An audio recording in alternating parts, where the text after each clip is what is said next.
University in 1832. Came over here as a bounce off of the Jacobin Society, which was involved in the French Revolution and the Reign of Terror.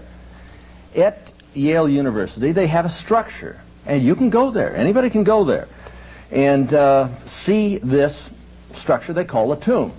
Inside the tomb, they have their initiation, and the fellows, they lay down in a coffin. And George Bush was one of them.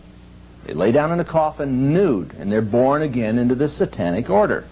It's the ritual. It's been there.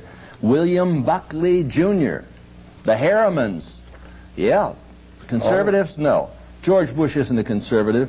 Never has. Ronald Reagan is not a conservative. In fact, Ronald Reagan is so far left. I mean, can I say this?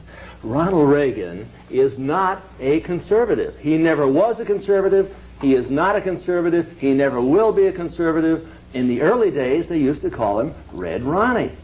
It's as simple as that. Absolutely. He was in the United World Federalists for 13 years. He was in the L.A. Committee for a Democratic Far Eastern Policy, which was associated with the Institute of Pacific Relations, which was listed as an instrument of the Soviet Union. This guy is so far left, he makes Fidel Castro look like a member of the John Birch Society. All you've ever heard about Ronald Reagan was simply rhetoric. We have a one-party system controlled by this oligarchy. All right, that's George Bush. That's the Skull and Bone Society. And I guess I can see this. But Bill Clinton, though, he was not a member of the Skull and Bone Society. No, I believe, is Bill Clinton a member of the Council on Foreign Relations? Oh, yes, he certainly is. He's CFR. Yeah, is George Bush a member of the Council on Foreign Relations? Yeah, of course. Bill Clinton wasn't laying naked in a coffin trying to get born again. No. But we go back to an election, 1980. We had Jimmy Carter from the Trilateral Commission. Right. We had George Bush from the Trilateral Commission, and John Anderson from the Trilateral Commission is the independent ticket. So it wouldn't make any difference which way the coin flipped. Heads, they win. Tails, we lose. The Rockefellers have never lost an election in the last 60 years. Well, no, we lose even if the coin landed on its side. They had all bases covered. Aren't you, when you mentioned the Trilateral Commission and you mentioned the Rockefellers, I've heard many fringe groups, ranging from the fundamentalists to the neo-Nazis or whatever, taking bits and pieces of this and constructing it into their own agenda. Aren't you worried about being misinterpreted? They all have their own Everybody spin. has their own spin on it, right? Their own agenda. But what we're talking about is things that can be proven from accepted reference works, and how you use that information to promote your own philosophies, your own agenda, that's their problem. And there is, you're saying that there is proof that from May the 1st, 1776, that the organization, the Illuminati, began, you can look that up, and to the end of this very day, the Illuminati is still around pulling strings. All you need the cover of their document is the left-hand side, a reverse seal of the dollar bill. And it was put on there early on, but it was the reverse seal early on. But it wasn't until the Corn Cob mystic, Vice President not George Wallace, but Henry Wallace, Henry C. Wallace, who talked to Roosevelt and said, hey, this thing's got to go on there. Now, he had in the White House a little shrine for Madame Blavatsky. Now, Blavatsky wrote ISIS Unveiled and the Secret Doctrine. Yeah, but she had a manifesto going. She also had a publication, a book. Well, I've seen the books. It's the combined works of Lucifer.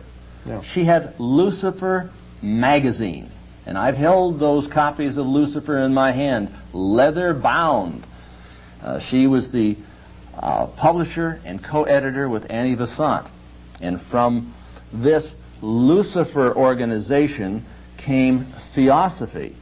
And from Theosophy came Unity, came yes, this one world religion philosophy.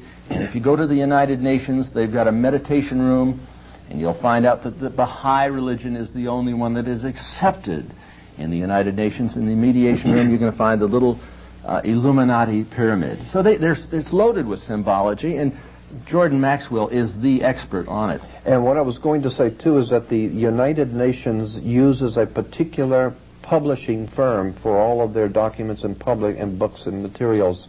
and it's called Lucius Publishing. The United Nations used Lucius Publishing. Lucius Publishing was at one time Helena Blavatsky's Lucifer Publishing. So today, the whole funded by the concept, Lucifer Trust. the Lucifer Trust, United Nations. That's why it's in New York, because New York is referred to as the Empire State, because it's the new state of the new empire that is coming. That's why Steven Spielberg and George Lucas with their Indiana Jones and the Empire Strikes Back. It has to do with occultism. It has to do with numerology. It has to do with a lot of mysticism coming out of theosophy. The point being is that we are involved in some very powerful occult manipulation of the world by some very astute occultists, and we are not even beginning to be aware of how far gone we are. It's crazy to have a united world government. I don't want to do away with our individuality. Some people are white, some people are black, tall, short, fat, thin, Muslims, Buddhists, Christians, Jews. I like the diversity. I don't want to see a world with 220 nations. I want to see a world with maybe 3,000 nations. I believe in the right to integrate, to segregate, to separate, to have linguistic, tribal nation-states emerge where there are these people, like in Africa, and I lived there for a while, where the Metabeles have been fighting the Mashonas. Let them have their own nation-states. Let that division take place. Let there be a free world alliance. Let there be a Croatia. Let there be a Serbia. Let all individuals separate and find a place that is comfortable. Let them do their own thing in their own time, in their own way. If somebody wants to be a racist, let them be a racist. Let them have a racist state. Let Israel exist. It's a religious state. It has a racist philosophy, fine. But let there be a Palestine. Let there be an independent Gaza. I would like to see the secession of Alaska. I worked there on Radio Free America for 3.5 years. I called for the independence of Alaska. It should be an independent nation. Well, you know, when you're mentioning all this conspiracy stuff, you know, I'm thinking that, you know, when various things happen, like when the riots happened about 6 months ago. April 29th and May 1st. Right, but when it happened, and when just about everything bad in our society that's happened, not just the riots, I mean, it's almost tempting to want to believe that there are people behind there pulling the strings and all that, because it creates the false sense of security that if we can just stop these people, we can have a better life and that sort of thing. But we can have a better life if we stop these people. You don't think it's just There's a bunch of incompetent people just making mistakes, and that maybe you're just reading things? How could everything happen just accidentally? I mean, everything goes wrong, and it just happens to go wrong every time, everywhere, and we've been getting worse off and worse off and worse off. Ronald Reagan and George Bush, who are supposed to be conservatives, quote, conservatives, tripled the national debt. I mean, all of the debt that was acquired from George Washington through Jimmy Carter, they tripled the national debt, and then reporters get out there and say, hey, I'm thinking that these guys are conservative.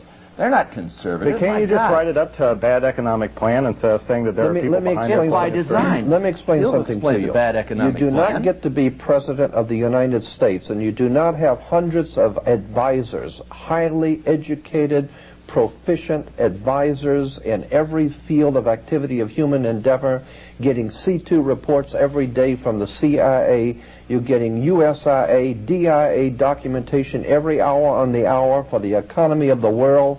All things happening in the earth being directed to the president's table. You don't make mistakes when you have become president. You have the finest minds in the world working for you, the finest intellects that the Western world can produce. That's why in a dog-eat-dog world, our country is the most powerful economic society on earth, because we are a very powerfully intellectual society. We don't make mistakes. Well, Roosevelt put it this way. In politics, nothing happens by accident. If it happens, it was planned that way. Right. So they planned on George Bush and Dan Quayle. Oh, yeah. No doubt about it. George Bush and Dan Quayle are As a matter some of of our fact- most intelligent people working. No,